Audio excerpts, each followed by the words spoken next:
Nós estamos chegando à quarta mensagem da série A Igreja que Deus Procura. É uma série de mensagens baseada nos capítulos 2 e 3 de Apocalipse, onde nós vemos uma mensagem do Senhor a 7 igrejas da Ásia Menor, da região conhecida como Ásia Menor, mas são cartas, mensagens não direcionadas somente àquelas igrejas, mas é uma mensagem direcionada também a nós hoje aqui. Nós já vimos o Senhor falar por intermédio dessas cartas a 3 outras igrejas, e hoje nós chegamos à quarta igreja, à quarta cidade. E nós vemos que em todas essas cartas o Senhor ele faz observações, muitas vezes com elogios, com críticas, mas também apontando um caminho, mostrando para a gente qual igreja de fato o Senhor procura.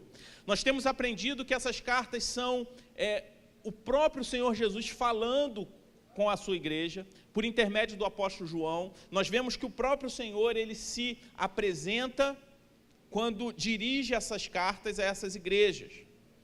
E nós vemos que o objetivo dessas cartas é tratar os 3 grandes ameaças da igreja, não só do primeiro século, mas da igreja em todo tempo e em toda a localidade, incluindo nós hoje em dia, que é o esfriamento, a perseguição e os falsos mestres, as heresias, os falsos ensinos. Hoje nós vamos falar sobre uma igreja em uma cidade chamada Tiatira. E essa cidade de Tiatira, diferente, ao contrário de Éfeso e Pérgamo, por exemplo, que foram 2 igrejas, 2 cidades que nós falamos nos 3 últimos domingos, a cidade de Tiatira não era uma cidade grande, não era uma cidade conhecida como uma metrópole, como Éfeso e Pérgamo. Era uma cidade pequena, que tinha algumas características, o seu contexto político, o seu contexto cultural, ela era vista nesses 2 aspectos até um pouco marginalizada. Era uma cidade que economicamente era conhecida por suas alianças comerciais. As suas atividades comerciais mais importantes era a questão do metal, a metalurgia e também os tecidos, a indústria têxtil, e ela possuía alianças comerciais nessas 2 áreas. Do ponto de vista religioso, a cidade de Tiatira era uma cidade marcada por uma religiosidade pagã, com cerimônias religiosas, onde nessas cerimônias havia o sexo ilícito e também comidas sacrificadas a ídolos. Só que o evangelho, assim como em Pérgamo, assim como em Esmirna, assim como em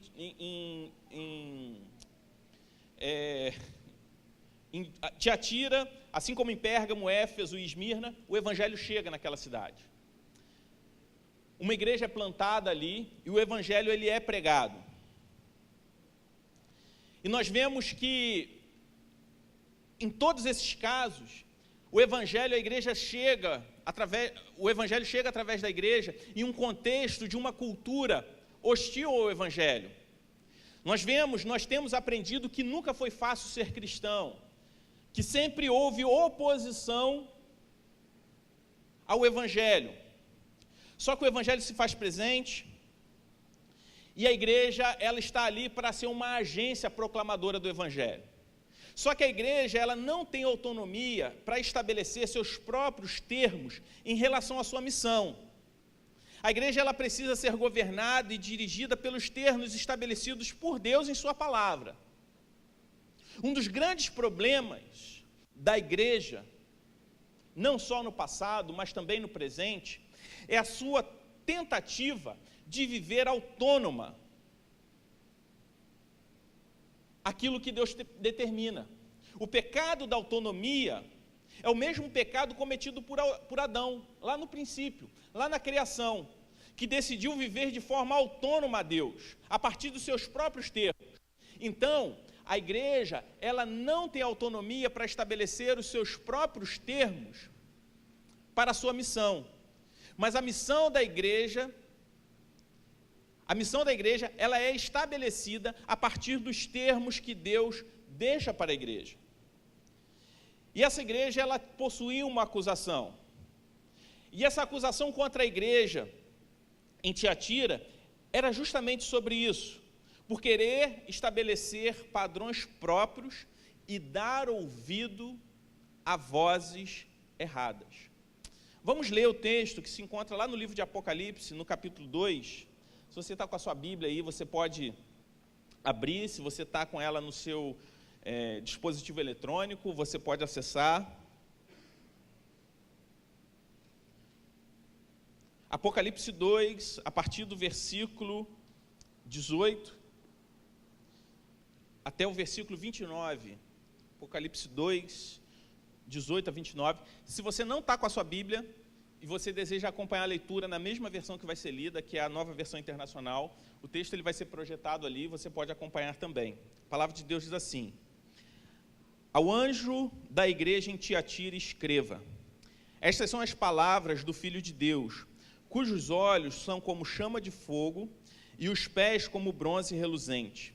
Conheço as suas obras, o seu amor, a sua fé, o seu serviço e a sua perseverança. E sei que você está fazendo mais agora do que no princípio. No entanto, contra você tenho isso: você tolera Jezabel, aquela mulher que se diz profetiza. Com os seus ensinos, ela induz os meus servos à imoralidade sexual e a comerem alimentos sacrificados a ídolos. Dei-lhe tempo para que se arrependesse da sua imoralidade sexual, mas ela não quer se arrepender. Por isso, vou fazê-la adoecer e trarei grande sofrimento aos que cometem adultério com ela, a não ser que se arrependam das obras que ela pratica. Matarei os filhos dessa mulher. Então todas as igrejas saberão que eu sou aquele que sonda mentes e corações, e retribuirei a cada um de vocês de acordo com as suas obras. Aos demais que estão em Tiatira, a vocês que não seguem a doutrina dela e não aprenderam como eles dizem, os profundos segredos de Satanás, digo: não porei outra carga sobre vocês, tão somente apeguem-se com firmeza ao que vocês têm, até que eu venha. Aquele que vencer e fizer a minha vontade até o fim, darei autoridade sobre as nações. Ele as governará com um cetro de ferro e as despedaçará como um vaso de barro. Eu lhe darei a mesma autoridade que recebi do meu Pai. Também lhe darei a estrela da manhã. Aquele que tem ouvidos, ouça o que o Espírito diz às igrejas. Essa é a palavra de Deus para nós nessa noite. Como todas as outras igrejas, a igreja em Tiatira recebe uma mensagem. E essa mensagem é de um mesmo remetente. É o próprio Jesus que endereça essa mensagem. Nós vemos isso como a forma como o Senhor se apresenta e na forma como ele confirma no fim da carta, dizendo que ele vai dar a mesma autoridade que recebeu do Pai. É o próprio Jesus falando com aquela igreja. São 7 cartas diferentes, mas o autor dessas cartas é o mesmo, é o Senhor Jesus. Só que nessa carta especificamente, existe algo que chama muito a atenção. E o que chama a atenção é a forma como Jesus se apresenta à igreja em Tiatira. Ele se apresenta de uma forma um pouco diferente da forma como ele se apresentou nas outras 3 cartas. Jesus aqui, ele se apresenta como Filho de Deus, como nós vemos no versículo 18, quando diz: ao anjo da igreja em Tiatira escreva: estas são as palavras do Filho de Deus. O Senhor Jesus, ele se apresenta de forma clara e apresentando o seu principal atributo, que é ser o Filho de Deus, o enviado de Deus, aquele que encarnou, que esteve no meio de nós para viver a vida perfeita que eu e você não somos capazes de viver, e não simplesmente viver essa vida perfeita, que não simplesmente veio para trazer uma mensagem de paz, uma mensagem sobre amor ao próximo, mas também para morrer e ressuscitar, para sofrer a condenação que estava reservada a mim e a você por conta do nosso pecado. Então ele se apresenta como o Filho de Deus, o Filho unigênito de Deus. E ele não faz essa apresentação explícita, né, nas outras cartas que nós vimos, nas outras 3 igrejas, na carta para as outras 3 igrejas que nós vimos anteriormente. E aqui ele se apresenta dessa forma. E antes da gente aprofundar sobre o significado dessa afirmação de Jesus, porque essa afirmação está ligada diretamente ao problema que a igreja sofria, eu queria fazer algumas outras observações sobre a forma como Jesus se apresenta. Primeiro, nós vemos que Jesus ele se apresenta aquele que tem olhos de fogo. O que Jesus está querendo dizer quando ele é aquele que tem olhos de fogo?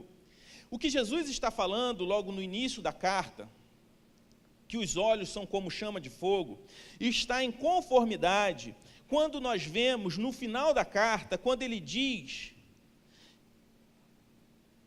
que as pessoas o conheceriam como aquele que julga mente e corações. Jesus, como aquele que tem olhos de fogo, é aquele que sonda mentes e os corações. Jesus vê como nenhum homem pode ver.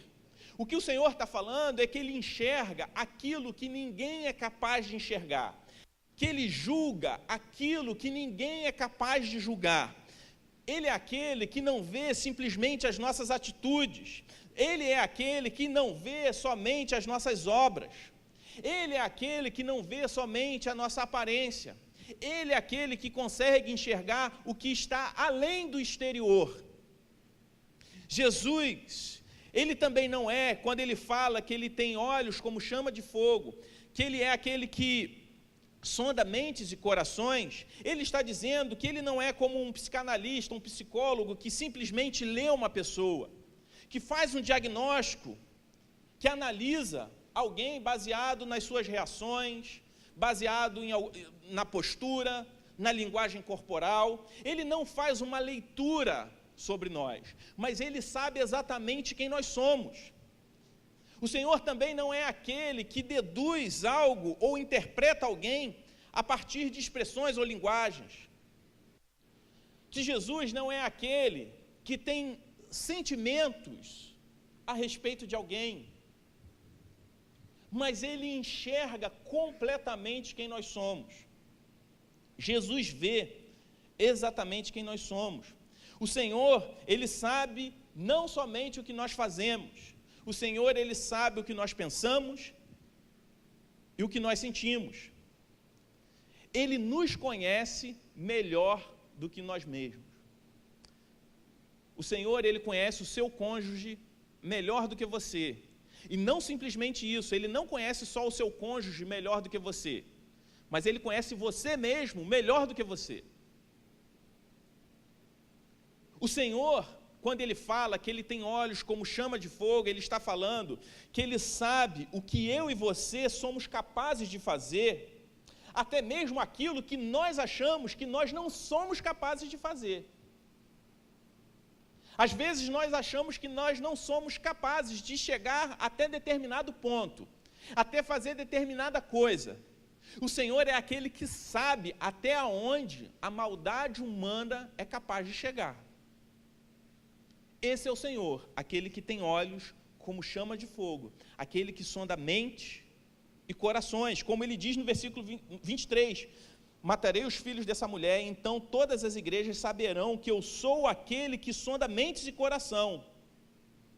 É o Senhor que tem olhos como chama de fogo, por isso ele se apresenta dessa forma. Logo, quando a gente entende que o Senhor, ele não tem desconfianças a nosso respeito, ele não simplesmente deduz algo a nosso respeito, mas sabe tudo a nosso respeito, nós concluímos que é impossível. A primeira lição que a gente tira logo no início dessa carta, logo na apresentação que Jesus faz sobre si, a gente vê o seguinte, que é impossível enganar ao Senhor, é impossível também impressionar o Senhor por conta da nossa performance, por aquilo que nós fazemos, por conta da nossa moral exterior. É impossível a gente impressionar o Senhor por algo que a gente não é de fato. É impossível a gente enganar o Senhor passando a ser alguém cujo a gente não é. Daí, quando a gente entende isso, quando a gente entende esse atributo de Deus, a gente pode compreender a segunda característica que o Senhor fala na sua apresentação. E é interessante que em todas as cartas, o Senhor, algumas igrejas não vão ter necessariamente uma crítica, mas ela tem uma ameaça. A gente vai ver mais à frente que tem uma igreja que não tem um elogio, a maioria delas tem um elogio, mas tem uma crítica. Só que não só essa dinâmica de crítica, elogio e conselho, um fator importantíssimo nessas 7 cartas é a forma como o Senhor Jesus se apresenta. E a gente vai ver que a forma como ele se apresenta está ligado diretamente ao problema ou à ameaça que essa igreja está sofrendo. Aí primeiramente ele fala, eu sou aquele que tem olhos como chama de fogo. Então nada escapa aos olhos do Senhor. Até mesmo aquilo que nós pensamos e não realizamos. O Senhor, ele sabe. O Senhor, ele viu aquilo que a gente pensou e talvez não tenha tido coragem de fazer. Mas ele fala também que ele é aquele que tem pés de bronze. O Senhor, ele está falando que ele tem os pés como bronze reluzente, logo no início da carta, ainda no versículo 18. Isso está em concordância com o que ele vai falar lá no 27. 26 ele diz, aquele que vencer e fizer a minha vontade até o fim, darei autoridade sobre as nações. Ele as governará com o cetro de ferro e as despedaçará como um vaso de barro. Quando o Senhor fala que ele é aquele que tem os pés como bronze reluzente, ele está falando a respeito do seu governo. O Senhor está falando não somente do seu governo, mas também o seu juízo. O governo e um juízo de um Deus que ao mesmo tempo que é amoroso, que é gracioso, é um Deus que não abre mão da verdade, é um Deus que não abre mão da justiça, que mesmo sendo amoroso, misericordioso, gracioso, é um Deus que não contraria o seu caráter santo e justo. Os pés de bronze mostram um Deus que é firme, que não tem um caráter variável, não é um caráter que é como um monte de areia, volúvel, mas é um Deus que possui um caráter que é firme, que é santo, que mesmo ele exercendo graça e misericórdia, ele nunca vai contrariar o seu caráter. E uma das grandes crises da igreja é ignorar o fato que Jesus está no meio dela, que o Senhor está no meio da igreja, e que ao estar no meio da igreja, o Senhor ele avalia não só as nossas ações, mas também as intenções da nossa mente e do nosso coração. E o outro problema é a influência, que leva muitos de nós a acreditar em um Jesus que é produto, que é fruto da pós-modernidade, que para não brigar com você, ele nunca vai discordar de você. Um Jesus que é submisso a uma compreensão distorcida da graça de Deus.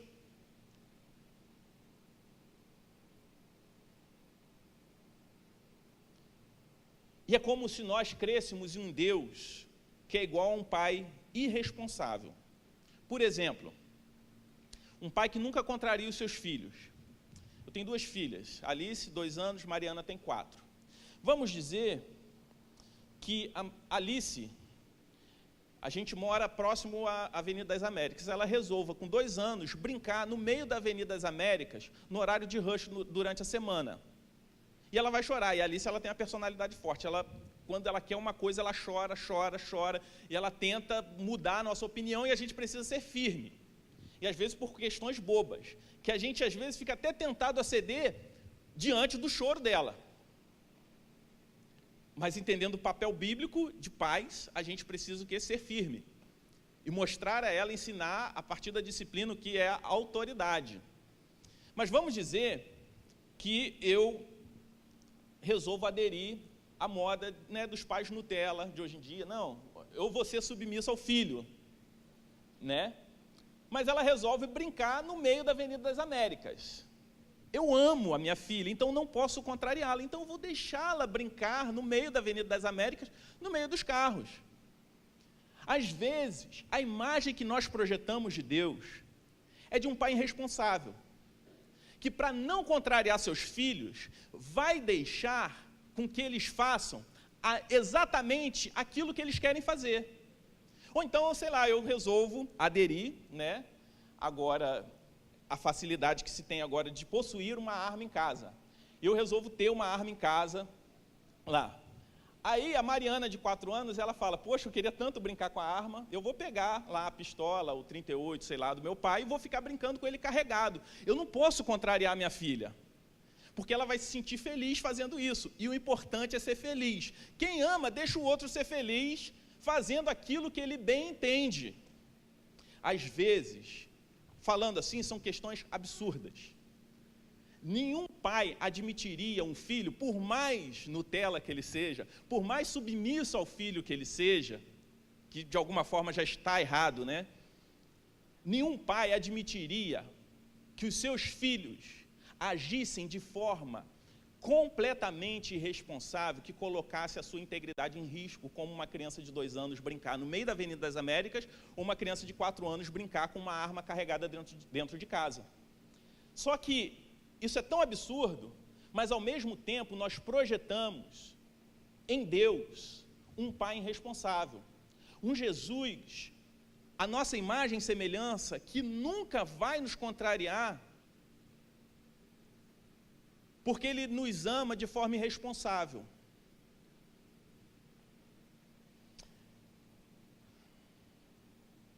E outro fator que nos chama a atenção é que Jesus, ele se autoproclama o Filho de Deus nessa carta.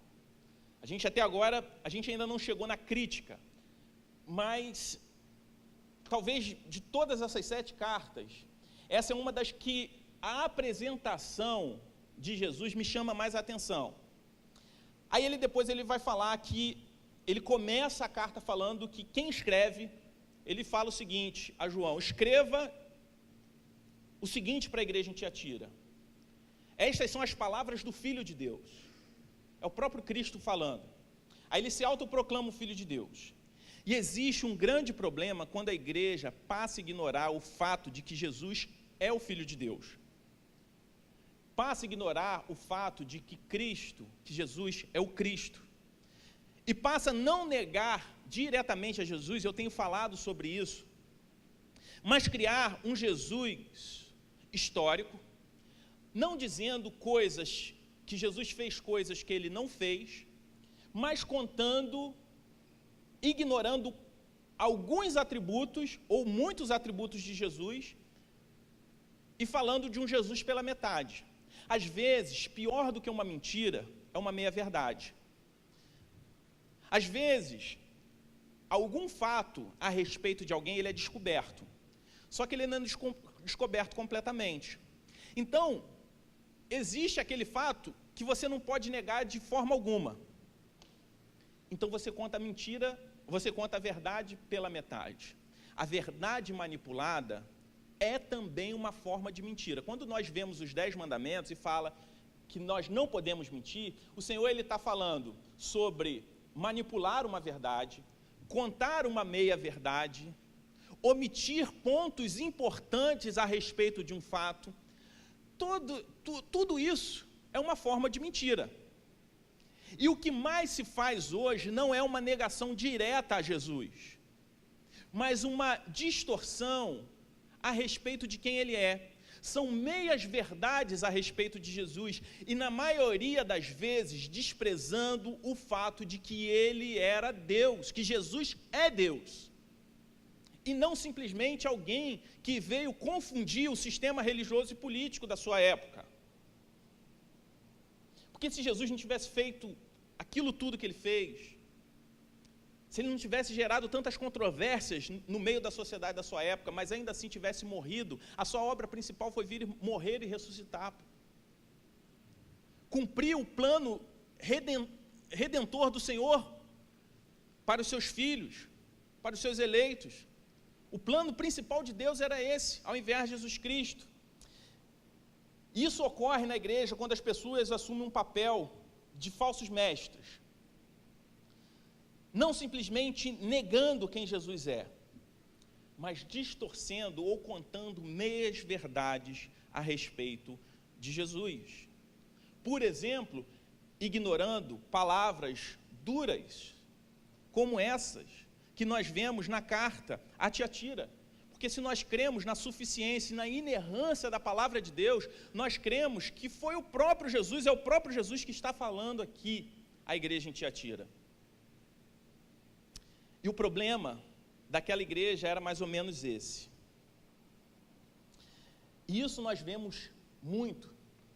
Por exemplo, recentemente eu estava vendo um vídeo no YouTube de um camarada que se tornou o pastor, um pastor muito querido pela mídia global brasileira.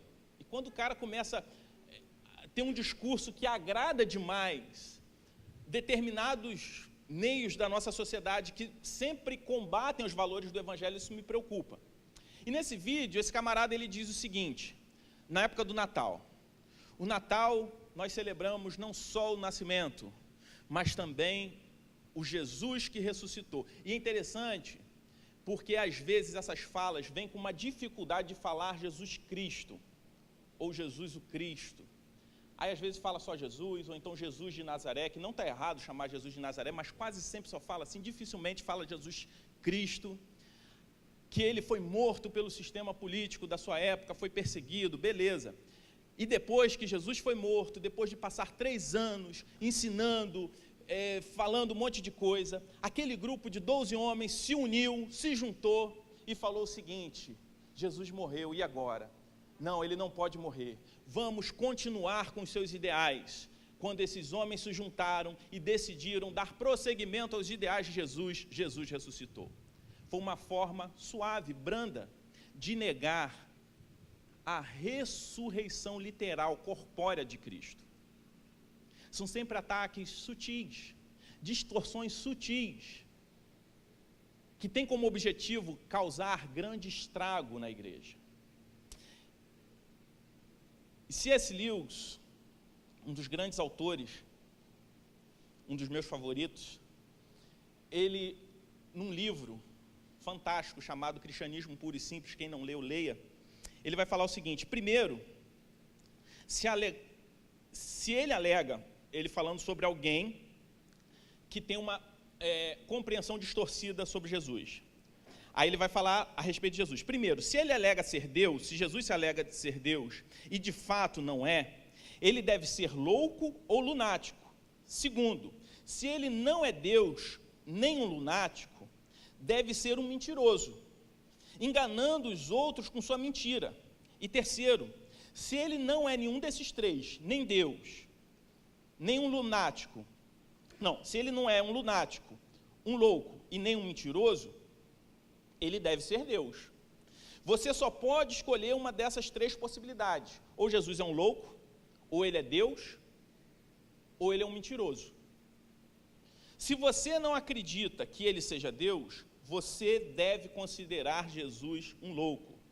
Se você não consegue vê-lo como nenhum desses 2, você tem que vê-lo como um mentiroso.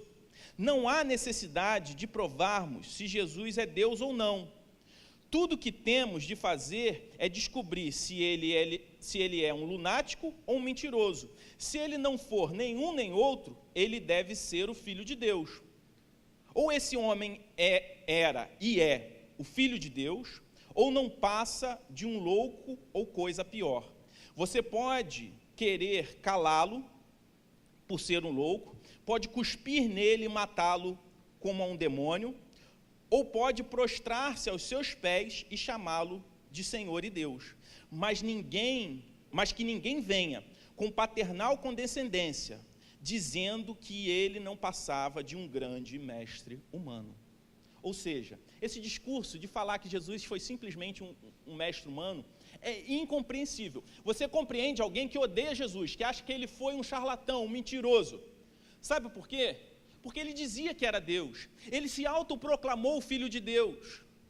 Então, ou Jesus, ele era o Filho de Deus, ou ele era um louco. Então, se você que está aqui e talvez tenha dificuldade em acreditar na divindade de Jesus, que Jesus ele era Deus, que de fato ele ressuscitou, mas admira o seu discurso, eu gostaria de te frustrar, porque se você não acredita que Jesus de fato é o Filho de Deus, não tem outra alternativa a não ser você pensar que Jesus ou era um louco ou um mentiroso, porque ele falava que era o Filho de Deus, ele disse que ia morrer, que ia ressuscitar e que iria voltar.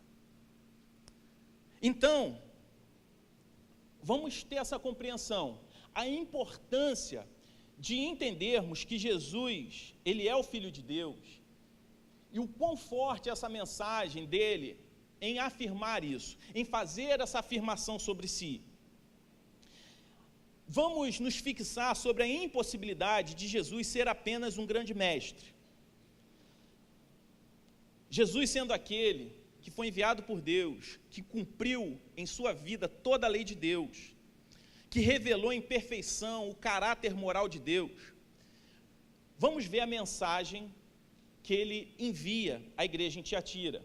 Primeiro ele faz um elogio, e o elogio ele faz no versículo 19, quando diz: conheço as suas obras, o seu amor, a sua fé, o seu serviço e a sua perseverança, e sei que você está fazendo mais agora do que no princípio. Ou seja, aquela igreja, ela possuía obras, era uma igreja amorosa, talvez até um oposto da igreja de Éfeso, ela era uma igreja de fé, era uma igreja perseverante, e era uma igreja que havia nela um progresso, porque no versículo 19, o Senhor ele encerra dizendo que ele sabia que aquilo que aqueles irmãos estavam fazendo agora era mais do que no princípio, ou seja, era uma igreja que crescia na sua atuação, que possivelmente estava crescendo também numericamente. Era uma igreja que fazia mais no presente do que no passado, era uma igreja que não estava regredindo numericamente ou em atuação. Aos olhos humanos, uma igreja amorosa, perseverante, que crescia, era uma igreja aparentemente admirável. Ainda assim, havia uma acusação contra aquela igreja, algo que colocava o Senhor em oposição a ela.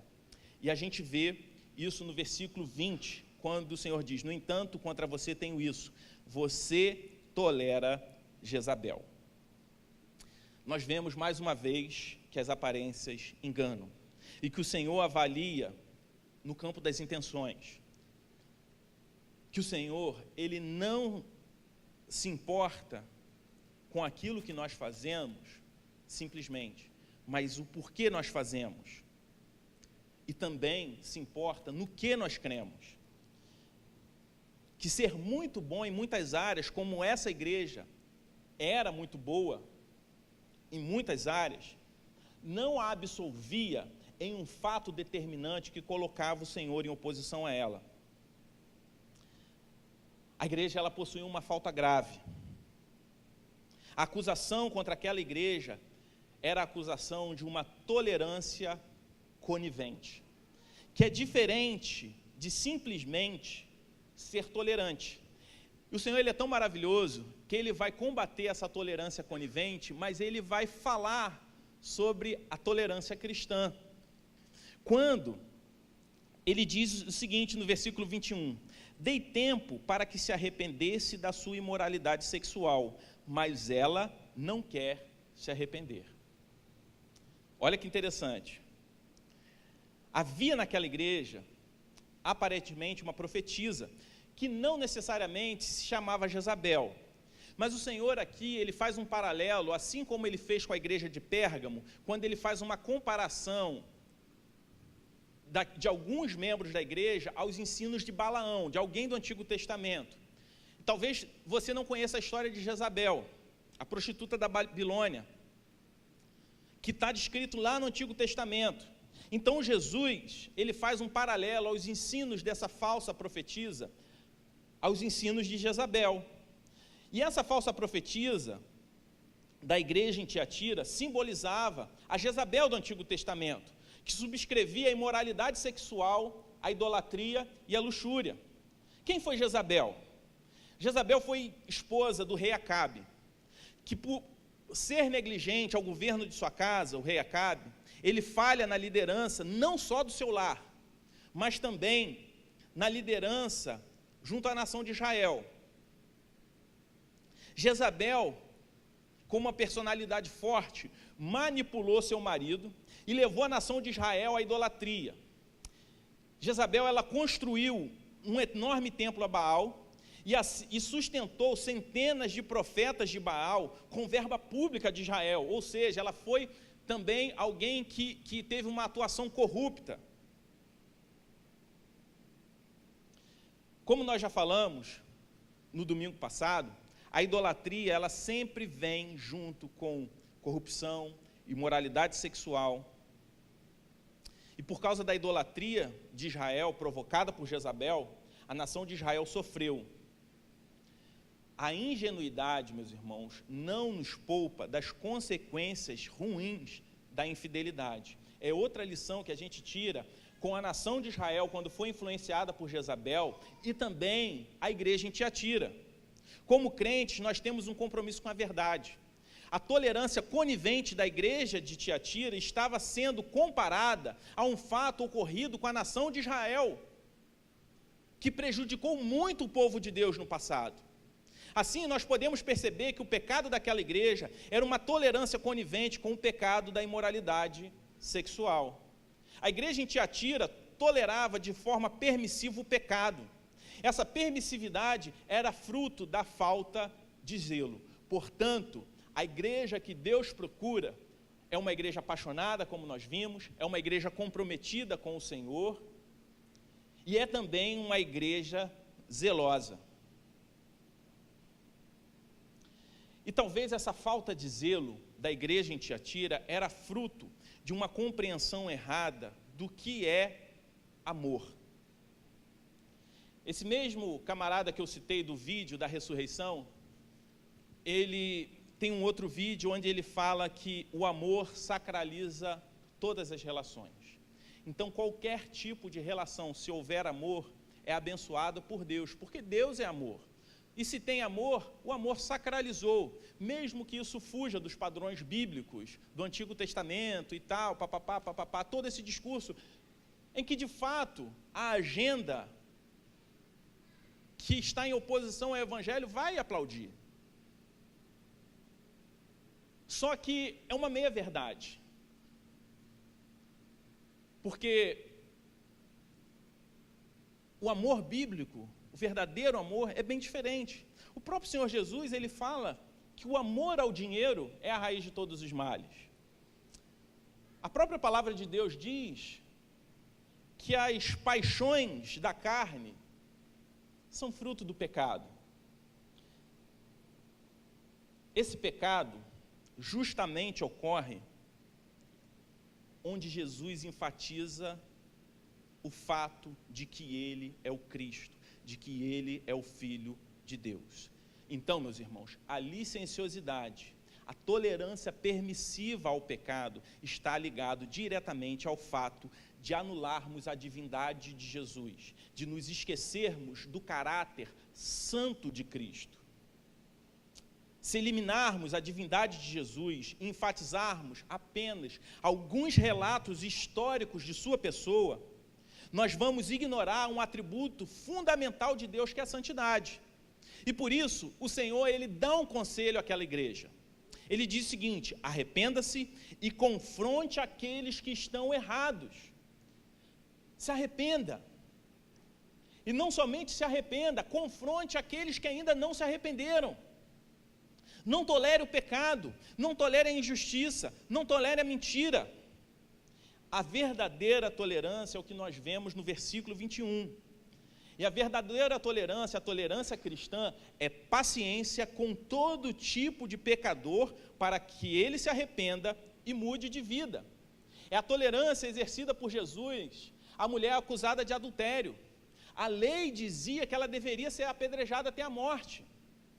Mas ele teve paciência com aquela mulher, ele teve tolerância com aquela mulher para que ela não fosse punida pela lei dos homens, mas que ela tivesse oportunidade de arrependimento e mudar de vida. Na palavra de Deus, nós vemos que até mesmo aquela falsa profetisa, a igreja em Tiatira, o Senhor esperou para que ela se arrependesse, mas ela não quis se arrepender, como nós vemos no versículo 21, dei-lhe tempo para que se arrependesse da sua imoralidade sexual, mas ela não quer se arrepender.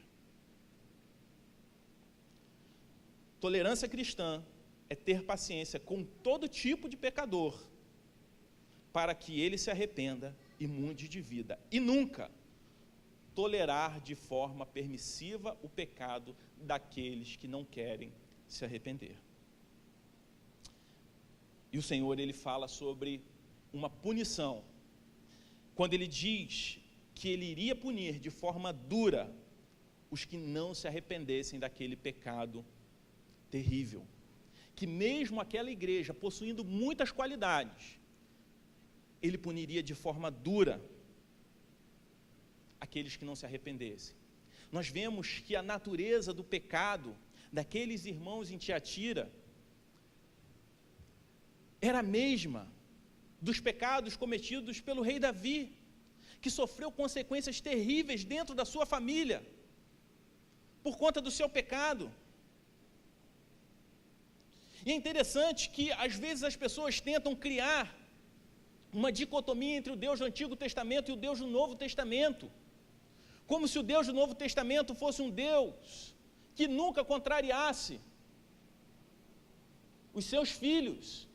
Mas nós vemos um Deus que se revela em graça, tanto no Antigo como no Novo Testamento. Como não enxergar graça em toda a história do povo de Israel, que apesar de toda a desobediência, apesar de todo o sofrimento, é claro, que foi causado a eles por conta da sua infidelidade, nós vemos o Senhor exercendo graça sobre a vida deles.